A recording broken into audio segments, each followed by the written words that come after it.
Hello everyone, welcome to Perfection IAS. और आज perfection IAS आपके लिए एक नया इनिशिएटिव लेकर आ रहा है जो हमारा बीपीएससी 67 प्रीलिम्स के लिए बहुत ही हेल्पफुल साबित होगा। जितने भी स्टूडेंट बीपीएससी 67 प्रीलिम्स की तैयारी कर रहे हैं उनको पता है कि अब मात्र 27 दिन हमारे पास रह गए हैं इस एग्जामिनेशन की तैयारी के लिए। तो आखिरी मोमेंट पे किन एरियाज़ के ऊपर काम करना है, ये सब चीज़ों को हम लोग ज़्यादा आसान बनाने के लिए बेसिकली एक सीरीज़ लेकर आ रहे हैं जिसका नाम है BPSC 67 prelims current affairs MCQ series, जिसका आज ये पहला पार्ट आपके साथ डिस्कस शेयर किया जा रहा है। ठीक है, आज हम लोग क्या करेंगे इस पर्टिकुलर सीरीज में, बेसिकली हम लोग क्या करेंगे, हम लोग एमसीक्यूज को सॉल्व करेंगे और प्रॉपरली पूरा डिस्कशन उसका किया जाएगा। एमसीक्यू का जो हम लोग भी सॉल्यूशन यहाँ पे देखेंगे तो उसका प्रॉपर डिस्कशन होगा, जो उसकी बैकग्राउंड है और किस तरह के क्वेश्चन आएंगे वो आप यहाँ देख सकते हैं। तो हम लोग को इससे एक्चुअली होगा क्या कि लास्ट मोमेंट पे किन एरियाज के ऊपर काम करना है उनके क्वेश्चंस बनाकर हम लोग ज़्यादा अच्छा अपना रिवीजन कर सकते हैं। पढ़ाई सब लोग कर रहे हैं बट रिवीजन के लिए ये एमसीक्यू सीरीज बहुत हेल्पफुल होगा। तो चलिए हम लोग स्टार्ट करते हैं। आज के एमसीक्यू सीरीज में जो क्वेश्चंस होंगे वो बिहार के बजट जो अभी आया 2022-23 का, उससे होंगे कुछ क्वेश्चन, बिहार इकोनॉमिक सर्वे के कुछ क्वेश्चन है और फिर बिहार का स्पेसिफिक कुछ करंट अफेयर्स है। इसी तरह हम लोग अलग अलग थीम के क्वेश्चंस लेकर आएंगे। अगले थीम में भी इकोनॉमिक सर्वे के कुछ क्वेश्चंस मिलेंगे आपको, क्योंकि इकोनॉमिक सर्वे से बहुत सारे क्वेश्चन फ्रेम हो सकते हैं। हम लोग आज कुछ क्वेश्चन डिस्कस करेंगे।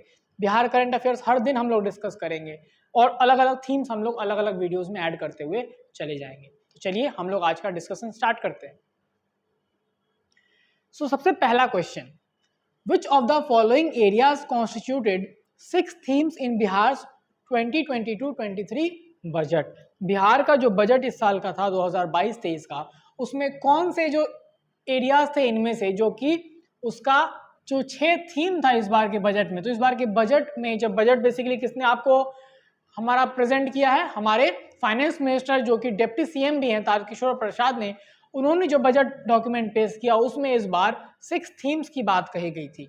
तो ये क्वेश्चन पूछ रहा है कि इनमें से कौन है जो कि वो 6 थीम का पार्ट है। फर्स्ट ऑप्शन इज हेल्थ, ठीक है, second is education, third is infrastructure, fourth is liquor prohibition and then E either none of the above या more than one of the above. तो जब हम लोग इस पर्टिकुलर ऑप्शन को देख रहे हैं, अगर आपको इसका एग्जैक्ट आंसर नहीं भी पता है तो आप यहाँ पर एक चीज ध्यान से देखेंगे जब, तो आपको लगेगा कि कहीं ना कहीं कुछ ऐसे आपको ऑप्शंस हैं जो कि एक्चुअली हर ही गवर्नमेंट के इंपॉर्टेंट थीम्स होंगे या मेन एरियाज होगा। जैसे कि एटलीस्ट हेल्थ और एजुकेशन जो है ये दोनों ऑलमोस्ट सारे स्टेट गवर्नमेंट का जो है वो की एरिया होता है या मेजर थीम होता है। तो हम लोग एटलीस्ट इन दोनों को देखकर ये समझ सकते हैं कि इसका आंसर ई होना चाहिए। बट हम लोग एक्चुअली देख लेते हैं, तो इसका करेक्ट आंसर ई है, बट हम लोग फिर भी देख लेते हैं कि एक्चुअली कौन कौन से जो थे 6 थीम थे इस बार के बजट में। सो इस बार के जो बजट में 6 थीम्स थे वो थे हेल्थ, जिसका एलोकेशन सब आपको है 16,134.39 करोड़। एजुकेशन जो है उसका बजट जो है वो 39,191.87 crore and this was highest allocation.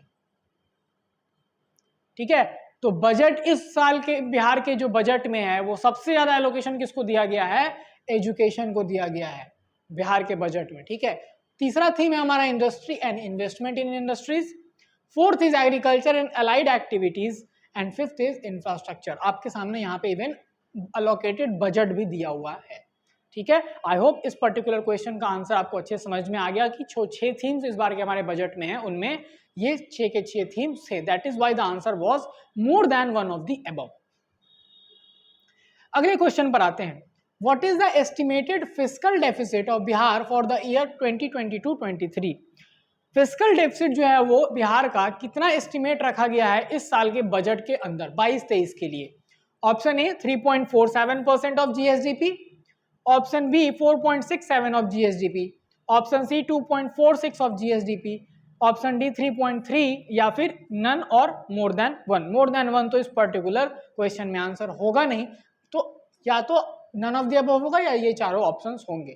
ठीक है, डेफिनेटली हमें अगर करेक्ट आंसर की बात करें तो आपको पता है कि बजट के अंदर, ठीक है, बजट के अंदर जो हम लोग क्या करते हैं, जो पिछला हमारा साल था 2020-21, उसका तो एक्चुअल एस्टिमेट्स हमको मिल जाता है अगर हम 2022-23 की बजट की बात कर रहे हैं।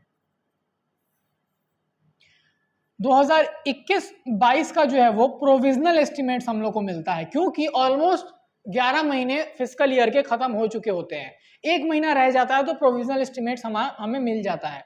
और 2022-23 जिसके साल का बजट है वो उस साल का हम लोग एक्चुअली में क्या करते हैं, हम लोग एस्टिमेटेड जो है वो हम लोग क्या करते हैं, एस्टिमेट एक्चुअली क्या करते हैं, हम लोग प्रोजेक्ट करने की कोशिश करते हैं कि क्या हो सकता है फिस्कल डेफिसिट 2022-23 का।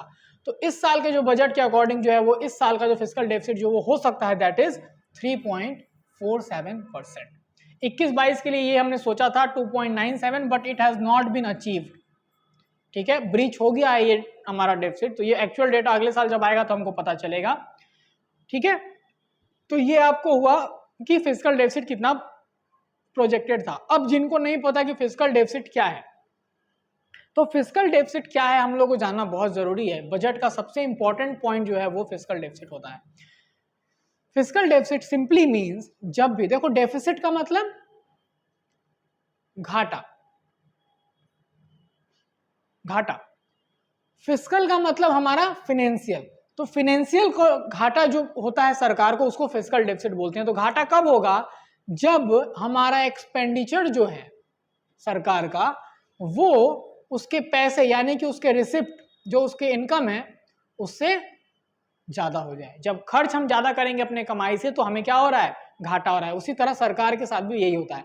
लेकिन फिस्कल डेफिसिट निकालने का जो एक्चुअल फॉर्मूला है वो है total expenditure minus total receipt. Receipt मतलब जितना भी पैसा सरकार को मिल रहा है, बट इस रिसिप्ट में हम एक चीज कंसीडर नहीं करते हैं, तब जाके फिस्कल डेफिसिट हमें निकलता है।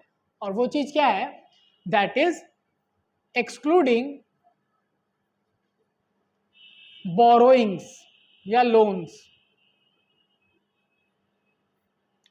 क्यों हम लोग रिसिप्ट में लोन्स को कंसीडर नहीं करते हैं, क्योंकि अल्टीमेटली जो लोन्स है वो एक्चुअली हमारे ऊपर लाइबिलिटी है, वो हमारा अपना पैसा नहीं है। तो कहीं ना कहीं अगर हम लोन्स को भी कंसीडर कर लेंगे तो ये जो हमारा डेफिसिट यानी घाटा का जो एक्चुअल डेटा है वो थोड़ा डिफ्लेक्टेड दिखेगा।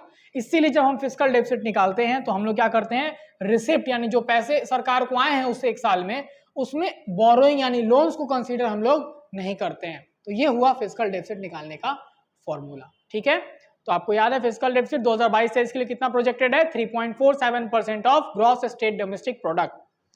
Next question, the estimated economic growth of Bihar for the year 22-23। इस साल का जो एस्टिमेटेड ग्रोथ है वो कितना प्रोजेक्ट किया गया है एज पर द बजट। तो 8.8, 9.8, 10.2, 9.7 या नन ऑफ द अबव। तो आपको हम बता दें इस साल के बजट के अकॉर्डिंग जो इकोनॉमिक ग्रोथ है वो 9.7% प्रोजेक्ट किया गया है। So answer would be D. और 9.8% जो था वो 2021-22 के लिए ये प्रोजेक्ट किया गया था। ठीक है, 2021-22 के लिए दिस वाज प्रोजेक्टेड कि 9.8% हमारा ग्रोथ रेट होगा। और अगले साल यानी 22-23 के लिए जो प्रोजेक्टेड ग्रोथ रेट है वो क्या है हमारा 9.7%। So the correct answer would be D. ठीक है, next question, what is the total budget size of Bihar in crore for this year.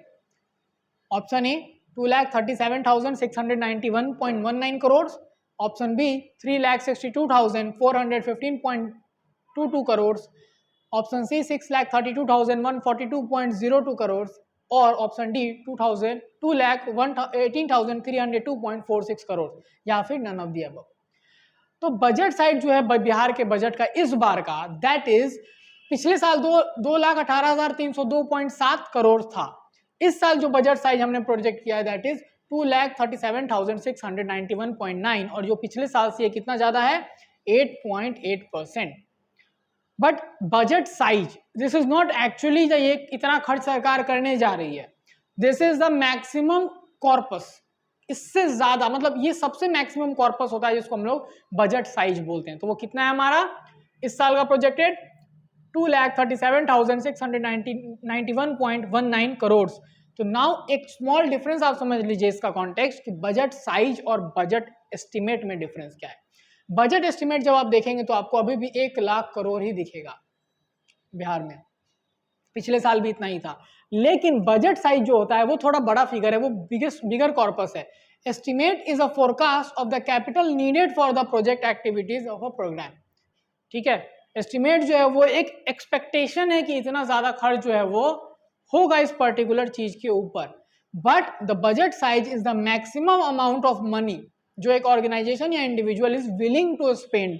तो मतलब जैसे कि आप सुनते हैं बजट के अंदर additional grant, exceptional grant, supplementary grant, ये सारे ग्रांट जो है मतलब कि बजट साइज के अंदर के ही ये सारे प्रोविजंस हैं। अगर किसी स्कीम में पहले 50,000 करोड़ अलोकेट किया गया था तो 10,000 एडिशनल ग्रांट अगर चाहिए तो क्योंकि हमारा बजट साइज बजट एस्टिमेट से ज्यादा होता है इसीलिए हम लोग उसमें से फिर 10,000 करोड़ अलोकेट कर देते हैं। ठीक है, तो बजट एस्टिमेट 2,37,000 के आसपास है। Now next question, which sector has got the highest budget allocation? इस बार के बजट में सबसे ज्यादा किस सेक्टर को एलोकेशन मिला है? तो ये आपको मैं बता दूं कि इस बार के बजट में सबसे ज्यादा एलोकेशन जो है वो बिहार में ऑलमोस्ट अपने पूरे बजट एलोकेशन का 16.5% किसको दिया है बिहार ने? एजुकेशन को। आपने पहले पेज पे भी देखा था। और एजुकेशन को जो टोटल अमाउंट दिया गया that is 39,191.87 crore.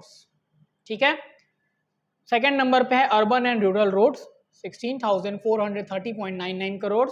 Third is health department 16,134.39 crore. Fourth is rural development 15,456.47 crore. Home department 14,372.76 crore and then energy department 11,475.97 crore. तो सबसे ज्यादा किसको? एजुकेशन को दिया गया है 16.5%। How much money has been propose to inter pass unmarried girls? तो ये स्कीम आप लोग जानते होंगे, कन्या उत्थान योजना के तहत बिहार में जो भी महिलाएं हैं अनमैरिड उनको 12th पास करने पर अब 25,000 रुपए मिलेंगे। पहले ये 10,000 था, अब इसको 25,000 कर दिया गया है। और ग्रेजुएशन के बाद 50,000 रुपए मिलेंगे जो पहले 25,000 था। ठीक है, सो इस स्कीम के अंतर्गत हम लोग का correct answer would be 25,000। GST compensation grant for states is going to end by which year? तो जीएसटी कॉम्पेंसेशन जो है वो क्या है, पहले हम लोग इसके बारे में जानते हैं। तो जीएसटी कॉम्पेंसेशन की अगर बात करें तो सबसे पहले आपको पता है जीएसटी कब से लागू हुआ? 1 जुलाई 2017। ठीक है, अब जीएसटी के अंदर आपको पता है कि बहुत सारे स्टेट्स के टैक्सेशन जो है, स्टेट्स का जो टैक्स है वो किसके अंदर सब्ज्यूम कर दिया गया? जीएसटी के अंदर। तो कहीं ना कहीं स्टेट से वो टैक्सेशन पावर छीनकर कहां चली गई? सेंटर के पास। इसके कारण ये जो स्टेट्स के टैक्सेस का जो पावर था वो सेंटर के पास चला गया। इसके कारण जो स्टेट्स को रेवेन्यू का लॉस हो रहा है उसके लिए सेंट्रल गवर्नमेंट क्या करेगी? जीएसटी लागू जब से हुआ है उसके 5 साल तक, 5 इयर्स तक क्या करेगी? उनको कॉम्पनसेशन देगी। ठीक है, जिसको जीएसटी कॉम्पनसेशन बोलते हैं। तो 17 में जब ये चालू हुआ तो ऑब्वियसली ये जीएसटी कॉम्पनसेशन कब तक लागू होगा? 2022 तक। सो the correct answer would be D. ठीक है, next question, Bihar economic survey 21-22 is of which addition in context of Bihar? Bihar का जो इकोनॉमिक सर्वे है 2021-22 का वो कौन सा एडिशन है, कितनावा संस्करण उसका है? सबसे पहले चीज आप देखेंगे कि जब हमने बजट देखा तो वहां 2022-23 लिखा हुआ है, इकोनॉमिक सर्वे 21-22 लिखा हुआ है। तो बेसिकली इकोनॉमिक सर्वे जो है वो प्रीसीडिंग ईयर के बारे में आपको डेटा देता है। तो 21-22 का इकोनॉमिक सर्वे जो आएगा 2021-22 का, उसमें एक्चुअल डेटा जो होगा वो होगा 2020 और 21 का, क्योंकि उसका फाइनेंशियल ईयर पूरी तरह से कंप्लीट हो चुका है। 21-22 का फाइनेंशियल ईयर कंप्लीट नहीं, अब जाकर हो चुका है, बट जब इकोनॉमिक सर्वे रिलीज हुआ था उस टाइम पे ये कंप्लीट नहीं हुआ था। इसीलिए जिस साल का इकोनॉमिक सर्वे होता है वो उसके 1 साल पुराना, उससे प्रीवियस ईयर का वो डेटा एक्चुअल देता है। ठीक है, और जब इस क्वेश्चन पर अगर आते हैं तो बिहार में पहली बार इकोनॉमिक सर्वे जो था वो पेश किया गया था 2006-07 के सत्र में। और इकोनॉमिक सर्वे बजट पेश करने के 1 दिन पहले पेश किया जाता है। तो बजट सेशन के 1 दिन पहले जो है वो 2006-07 में पहली बार फर्स्ट टाइम बिहार में इकोनॉमिक सर्वे इंट्रोड्यूस किया गया था। दैट इज वाई इसका आंसर क्या होगा कि इस बार 16th एडिशन था बिहार इकोनॉमिक सर्वे का। Next question, programmes for development of all 54 Bazar Prangan will be executed with the help of which of the following. तो एक स्कीम है बिहार सरकार की Bazar Prangan, that is like a market place, ठीक है, created for different traders. Basically हम लोग बात करेंगे इस चीज के बारे में, पहले आपको इसके बारे में थोड़ा सा मैं स्कीम के बारे में बता दूं। तो बेसिकली क्या है कि जो गवर्नमेंट है वो क्या करेगी, इन मार्केट ट्रेडर, जो भी मार्केट ट्रेडर्स हैं उनको फैसिलिटी प्रोवाइड कराएगी और उनसे रेंट लेगी इन बाजार प्रांगण के थ्रू। और इसके तहत फायदा क्या होने वाला है कि इंटेंशन ये है कि the government should get income, government को इनकम मिल रहा है और साथ साथ फार्मर्स को अपना जो भी प्रोडक्ट है वो बेचने के लिए एक ऑर्गेनाइज मार्केट मिल जा रहा है। तो ये बाजार प्रांगण जो हमारा है, ये लगभग 54 जो है वो खुलने की बात है, ये सरकार की एक इनिशिएटिव है।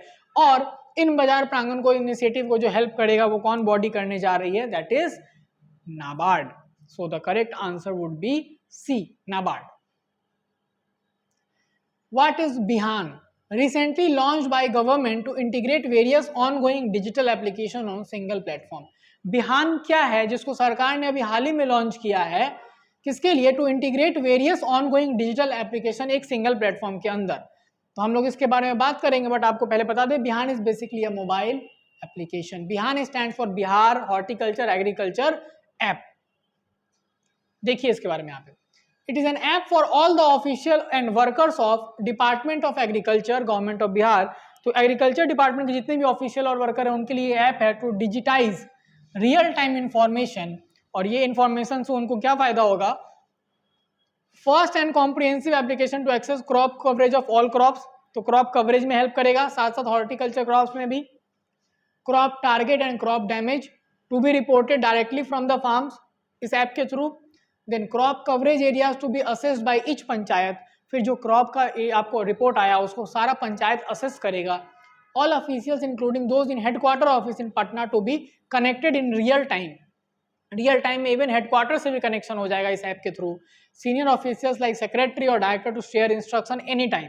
तो उस चूंकि अब सारा एक साथ कनेक्टेड है, चेन है पूरा, तो जिस टाइम पे भी जो हायर ऑफिशियल्स हैं वो क्या कर सकते हैं, इन्फॉर्मेशन भी शेयर कर सकते हैं और ट्रेनिंग वीडियोस भी फील्ड ऑफिसर्स को इस ऐप के थ्रू दिया जा सकता है। तो ये बिहान ऐप एग्रीकल्चर डिपार्टमेंट का एक ऐप है, सिंगल प्लेटफॉर्म एक बना दिया है सारे अलग अलग कामों के लिए। Which state has the lowest worker population ratio? Worker population ratio किस स्टेट का सबसे कम है? Option A Uttar Pradesh, option B West Bengal, option C Bihar, D Orissa या E none of the above. ठीक है, तो वर्कर पॉपुलेशन रेशियो अगर आपको बताएं तो as per economic survey of Bihar 2020-21 सबसे कम वर्कर पॉपुलेशन रेशियो किसका है? बिहार का है। ठीक है, तो वाइल द नेशनल एवरेज, अगर हम नेशनल एवरेज की बात करें वर्कर पॉपुलेशन रेशियो में तो कंट्री का, तो इट स्टैंड्स एट 50.9%। और इसमें जो है वो टॉप किया है किसने? हिमाचल प्रदेश ने, जिसका है 70.5% हिमाचल प्रदेश में सबसे ज्यादा वर्कर पॉपुलेशन रेशियो हिमाचल का है। और बिहार का जो वर्कर पॉपुलेशन रेशियो वो सबसे लोवेस्ट है, इट इज 39.7%, सबसे कम। अब वर्कर पॉपुलेशन रेशियो एक्चुअली होता क्या है? तो it is defined as the ratio between the total number of workers, country के अंदर जितने वर्कर्स हैं उसका total number and the population in the country multiplied by 100। तो ये worker population ratio national level का हुआ। स्टेट का निकालना होगा तो total population of, total number of workers in that particular state, और फिर उस पॉपुलेशन का जो, उस स्टेट का जो पॉपुलेशन है उससे हम लोग डिवाइड करके 100 से मल्टीप्लाई करेंगे तो हमारा वर्कर पॉपुलेशन रेशियो निकल जाएगा। ठीक है, I hope this question is clear. What is the per capita gross state domestic product of Bihar at current prices in 2021? तो इकोनॉमिक सर्वे 2021 का डेटा दे रहा है, तो उसके अकॉर्डिंग जो ग्रॉस स्टेट डोमेस्टिक प्रोडक्ट है, तो आपको पता है कि जीडीपी जो होता है हमारा gross domestic product national level पे, और स्टेट का जब होगा तो ग्रॉस स्टेट डोमेस्टिक प्रोडक्ट। तो इसका जो करेंट प्राइसेस पे कितना 2021 में रहा, so the correct answer is very easy to remember, 50,555, 50,555। ये याद कर लीजिए, करंट प्राइस पे जो हमारा gross state domestic product Bihar का था दैट इज 50,555। ठीक है, तो 2021 में per capita income of state at the constant price, basic price पे जो था वो था 34,314, और करंट प्राइस यानी कि अभी के प्राइस पे जो था वो वो था 50,555। अब हम थोड़ा सा आपको बैकग्राउंड दे देते हैं कि what is the difference between current price and constant या बेसिक प्राइस। करंट प्राइस जो होता है और बेसिक प्राइस होता है, इनमें डिफरेंस बस सिंपल ये समझना है आपको कि बेसिक प्राइस पे जो हम जीडीपी निकालते हैं वो उस टाइम पे हम लोग किसी एक पर्टिकुलर ईयर को as a base year select करते हैं। बेस ईयर कैसे सेलेक्ट होता है? जिस भी साल में जो फ्लक्चुएशन है किसका, प्राइसेस का जो फ्लक्चुएशन है दैट हैज बीन मिनिमम और वेरी नेग्लिजिबल, बहुत कम ही प्राइस फ्लक्चुएशन उस जिस साल हुआ होता है उसको हम लोग एक बेस ईयर मानते हैं। और उस बेस ईयर के कंपैरिजन में इस साल के हम लोग का जो ग्रोथ है, जो ग्रॉस हमारा स्टेट डोमेस्टिक प्रोडक्ट है, जब वो कैलकुलेट करते हैं तो हम लोग बोलते हैं जीएसडीपी एट कांस्टेंट या बेसिक प्राइस। और जब जीएसडीपी हम इस साल के प्राइस के अकॉर्डिंग निकालते हैं, यानी कि इस साल के प्राइस में हम लोग मतलब जो इन्फ्लेशन है बिना उसको एडजस्ट किए हुए, इन्फ्लेशन रेट को बिना एडजस्ट किए जब हम जीडीपी निकालते हैं तो उसको बोलते हैं जीडीपी एट करंट प्राइस। तो करंट प्राइस पे ऑब्वियसली जो डेटा है वो थोड़ा ज्यादा दिखेगा क्योंकि मोस्टली इन्फ्लेशन मौजूद रहता है। ठीक है, इसीलिए हमने देखा था पिछले क्वेश्चन में कि हमारा करंट प्राइस पे जो था वो 5555 और बेसिक प्राइस पे 34314। Next question, which district of Bihar has the highest per capita GDP. अब बिहार का हमने पूरा जीडीपी तो देख लिया, लेकिन बिहार में भी किस डिस्ट्रिक्ट ने सबसे ज्यादा कंट्रीब्यूशन दिया है बिहार के स्टेट ग्रॉस डोमेस्टिक प्रोडक्ट में, तो उसके बारे में अगर बात करें तो the options are Nalanda, Samastipur, Patna, Banka and none of the above. So the correct answer is Patna. Patna में सबसे ज्यादा कंट्रीब्यूशन किया है किसमें, आपको उसका सबसे ज्यादा डिस्ट्रिक्ट डोमेस्टिक प्रोडक्ट है पटना डिस्ट्रिक्ट का ओवरऑल पूरे बिहार में, that is equivalent to 1.31 lakh rupees per person. ठीक है, तो per capita gross district domestic product अगर हम लोग बात करें तो पर पर्सन 1.31 लाख रुपीज जो है वो क्या है, पटना का आपको डिस्ट्रिक्ट जीडीपी है। और वही बात करें अगर कि लोवेस्ट किसका है, तो लोवेस्ट जो है वो है शिवहर का, और Sheohar district had the lowest GDP per capita which was equivalent to 0.19 lakh per capita in the district, 0.19 lakh per capita in the district Sheohar का। ठीक है, और आपने देखा जस्ट पहले सबसे ज्यादा पटना का दैट इज 1.31 लाख रुपीज। ठीक है, next question, which sector of Bihar has recorded the highest growth in 2020-21।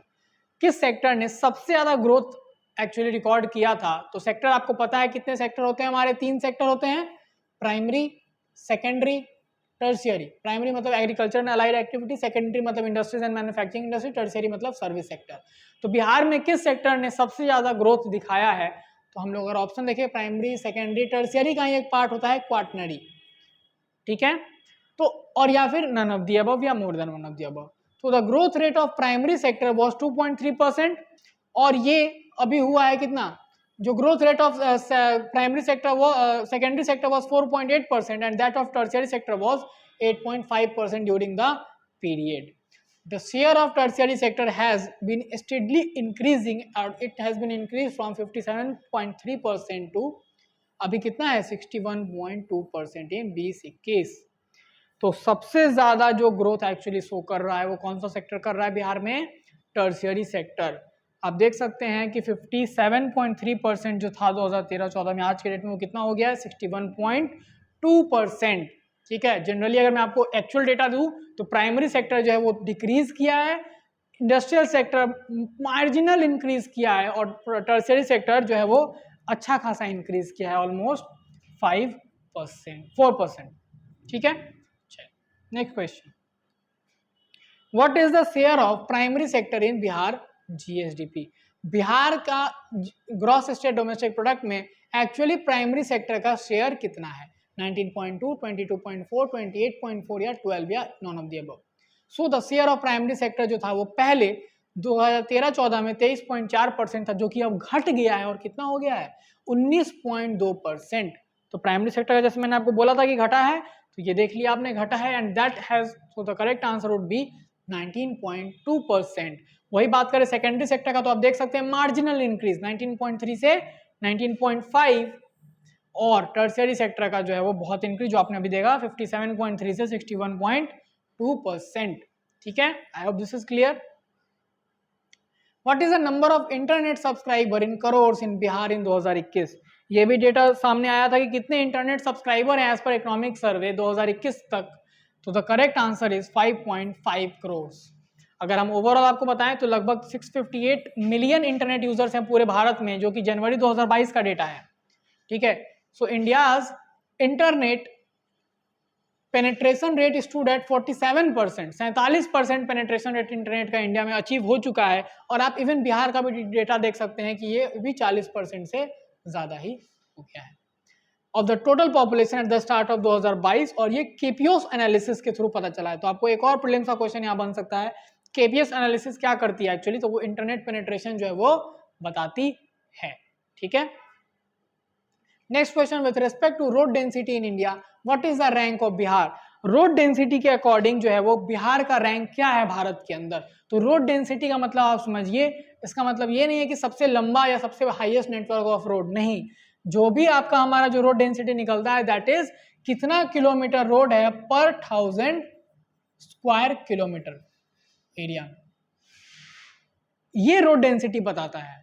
तो उस अकॉर्डिंग हम लोग बात करें तो इंडिया का जो रैंक है वो है 3rd, क्योंकि हाईएस्ट जो रोड डेंसिटी है वो केरला में है, then followed by West Bengal और फिर बिहार। बिहार का डेटा भी आपको याद करना जरूरी है, दैट इज 3086 किलोमीटर पर 1000 स्क्वायर किलोमीटर, ये बिहार का रोड डेंसिटी है। तो 3rd रैंक इज, बिहार का रैंक 3rd है। और अगर हम लोग बात करें रोड नेटवर्क का कि सबसे बड़ा रोड नेटवर्क किस स्टेट का है, तो that is UP, 7863 kilometers, followed by Rajasthan 7806, and then Andhra 7068 और महाराष्ट्र 6335.44 किलोमीटर्स। तो ये हो गया आपको रोड नेटवर्क ओवरऑल किस स्टेट का ज्यादा है, और ये है रोड डेंसिटी के अकॉर्डिंग केरला फर्स्ट पे। ठीक है, now next question, which body has the authority to enlist agencies who will implement the scheme of installing solar lights? तो बिहार के अंदर जो हमारा सोलर लाइट स्कीम है उसको एक्चुअली में इंप्लीमेंट करने का है वो किस एजेंसी के पास अथॉरिटी दिया गया है? So the correct answer option है आपके MOEFCC, बी एपीडा, ISA या नन ऑफ द अबव। तो correct answer is none of the above, because जो आंसर है वो है BREDA, Bihar renewable energy development agency, BREDA. ठीक है, तो आप लोग के लिए एक इन्फॉर्मेशन ये है कि ई ऑप्शन को हम लोग बहुत कैजुअल लेते हैं, ऐसा नहीं करना है। अगर ई ऑप्शन इंक्लूड किया गया है दैट मीन्स कि इसका कुछ रेलेवेंस है, सो ई ऑप्शन को आप इग्नोर नहीं कर सकते हैं। ठीक है, ब्रेडा के बारे में बात करेंगे, पहले ये स्कीम का नाम जानिए, मुख्यमंत्री ग्रामीण सोलर स्ट्रीट लाइट स्कीम। इसके अंदर जितने भी आपको क्या है, सारे ग्राम पंचायत के अंदर राज्य के क्या करना है, सोलर स्ट्रीट लाइट्स को इंस्टॉल करना है। ठीक है, और इसको जो इंप्लीमेंट करा रही है वो BREDA है। It has been established to promote development of schemes on non-conventional energy sources. तो non-conventional energy sources को लेकर जितने भी स्कीम्स हैं उनको एक्चुअली में इम्प्लीमेंटेशन के लिए ये पर्टिकुलर बॉडी को बनाया गया है। ठीक है, तो ये आपको एक्चुअली अच्छे से समझ में आ गया है question. Next, state government allocated how much rupee under मुख्यमंत्री महिला उद्यमी योजना? कितने रुपए जो है वो एलोकेट किए हैं किसने? स्टेट गवर्नमेंट ने, अंडर विच स्कीम? मुख्यमंत्री महिला उद्यमी योजना। तो पहले हम लोग आते हैं महिला उद्यमी योजना एक्चुअली क्या है। तो उद्यमी योजना बेसिकली ये एक स्कीम गवर्नमेंट के द्वारा लाया गया है जिसके अंदर जो विमेन है, जितने भी विमेन है जिनको सेल्फ एम्प्लॉयड या एंटरप्रेन्योरशिप यानी स्टार्टअप वगैरह स्टार्ट करना है, MSME स्टार्ट करना है, उनके लिए ये स्कीम है जिसके तहत 5 लाख का लोन, 5 लाख का ग्रांट, मतलब ये 5 लाख तो वापस नहीं करना है, और ये 5 लाख रुपए जो लोन पे है वो भी बहुत मिनिमल रेट यानी 1% इंटरेस्ट रेट पे मिलेगा, जिसको 7 साल में वापस करना है। तो ये स्टार्टअप को, विमेन एंटरप्रेन्योरशिप को प्रमोट करने के लिए स्कीम लाया गया था जिसका नाम था मुख्यमंत्री महिला उद्यमी योजना, and the budget allocated to this particular scheme is 200 crore. ठीक है, In which district of Bihar has it been announced to establish a sports university? तो पिछले साल एक बिल क्लियर किया गया था जिसके तहत एक स्पोर्ट्स यूनिवर्सिटी बिहार में बनाने की बात कही गई थी, और ये क्वेश्चन पूछ रहा है कि किस डिस्ट्रिक्ट में एक्चुअली वो यूनिवर्सिटी बनेगी। आपको बता दें कि वो बिहार का पहला ऐसा यूनिवर्सिटी होगा स्पोर्ट्स, और ओवरऑल इंडिया का ये 8वां स्पोर्ट्स यूनिवर्सिटी होगा। वो नालंदा डिस्ट्रिक्ट में राजगीर में बनाने की बात कही जा रही है। So the correct answer will be E, none of the above. आइए हम लोग एक लाइन देख ले उसके बारे में। So it will be state's first and India's 8th such initiative. Nalanda, the home district of Bihar, CM Nitish Kumar is all set to have the state's first ever sports university. It will be India's 8th such university with allocation of over 150 acres, specialized wings and latest facilities to explore the hidden talents and among sports aspirants. And this university will be set up in Rajgir. It will also include a sports academy. ठीक है, तो ये आपको proper पूरा question हमारा actually complete हुआ। What is Tarkari express? As the name suggest, जिनको भी पता है तरकारी किसको बोलते हैं, हम लोग एक्चुअली सब्जी के बारे में बात करते हैं। तो वो रिसेंटली लॉन्च किया गया है Bihar state vegetable processing and marketing cooperative federation के द्वारा। ये एक्चुअली क्या है? Option A, to promote food processing in vegetables. Option B, to some refrigerated trains for fresh vegetables. To promote organic farming. To deliver fresh vegetable at doorstep. या E, none of the above, या more than one of the above. The correct answer for this scheme is actually to deliver fresh vegetable at doorstep in Patna. ये पटना में launch किया गया है। आइए इसके बारे में बात करें। It is a service to deliver vegetables to the Patna residents at their doorstep at half the market price. Market price से आधे दाम में। The vegetables obtained directly from the farmers' fields will reach all neighborhoods of Patna within a span of few hours on e-rickshaw. E-rickshaw से ये पहुंचाया जाएगा और direct farmers के फार्म से लेकर आपके घर तक। The service has been named Tarkari, where Tarkari stands for vegetables. This scheme is part of Bihar State Vegetable Processing and Marketing Cooperative Federation Limited's drive to provide higher rates to the farmers, ताकि farmers को ज़्यादा rate भी मिल सके, आपको भी पैसे कम पैसे में वेजिटेबल्स मिल सके। तरकारी एक्सप्रेस, ये हमेशा ध्यान रखिएगा। Who among the following person in Bihar won the Tiger Guard Award? Mohammad Arif, Sankhala, Belinda Wright, Ashwini Choubey या E. So the correct answer is Mohammad Arif. Actually Mohammad Arif जो है वो वाल्मीकि टाइगर रिजर्व में रहते हैं और इनको ही दिया गया है क्या, टाइगर गार्ड अवार्ड। तो जो भी टाइगर प्रोटेक्शन में जिनका सबसे ज्यादा कंट्रीब्यूशन होता है उसको ये अवार्ड जनरली दिया जाता है। तो 2021 का tiger guard award Mohammad Arif from Valmiki tiger reserve को दिया गया है। Valmiki tiger reserve is present in West Champaran district. It is the only tiger reserve till date. अभी कैमूर वाला जो है वो अप्रूवल हो रहा है उसका, अभी के टाइम में हमारा Valmiki tiger reserve. In October 2021 Bihar legislative assembly completed how many years? 100, 125, 75, 50 या none of the above? The correct answer is 100 years. Because in 1921, following the recommendation of which act, Government of India Act 1919, first time meeting of State Legislative Assembly of Bihar and Odisha was actually done in 2021. तो अभी अक्टूबर में इसके 100 साल हुए। ठीक है, आपको पता है गवर्नमेंट ऑफ इंडिया 1919 के थ्रू क्या आया था, डायरकी आई थी और प्रोविंशियल गवर्नमेंट्स को ऑटोनॉमी दी गई थी। तो उस चक्कर में हमारा पहला मीटिंग जो है state legislative assembly of Bihar और उड़ीसा ज्वाइंटली जो कब हुआ था, 1921 में हुआ था। लास्ट क्वेश्चन की बात करें तो who has recently been appointed chief secretary of Bihar? Option A Chaitanya Prasad, option B Amir Subhani, option C Bimlesh Kumar, option D Rajnish Kumar या ऑप्शन ई नन या more than one of the above? None of the above ही होगा, लेकिन the correct answer for this question is Amir Subhani. ठीक है, अमीर Subhani has replaced हुम? त्रिपुरारी शरण। तो अमीर सुबहानी जो 1978 बैच के आईएएस टॉपर थे, he was on Thursday appointed the new chief secretary replacing Tripurari Sharan. Tripurari Sharan का टेन्योर जो है वो कब कंप्लीट हुआ? 31 दिसंबर 2021 को। और फिर किसको अपॉइंट कर दिया गया? अमीर सुबहानी को। एंड ही वाज द, अमीर सुबहानी इसके पहले क्या थे? He was a states development commissioner before this. और अब जो है वो अप्रैल 2024 तक ये अपना टेन्योर पूरा करेंगे and he will retire in April 2024। ठीक है, तो अभी अगर हम लोग बात करें, आज जो हमने भी 25 क्वेश्चन डिस्कस किया और इसके जो बैकग्राउंड्स और कॉन्टेक्चुअल चीजें को देखा, उससे हम लोग और मल्टीपल क्वेश्चन भी सॉल्व कर सकते हैं। इसी तरह हम लोग अगले पार्ट 2 के साथ बहुत जल्द आपके साथ मिलेंगे। तब तक के लिए प्लीज अच्छे से रिवीजन कीजिए। Thank you so much.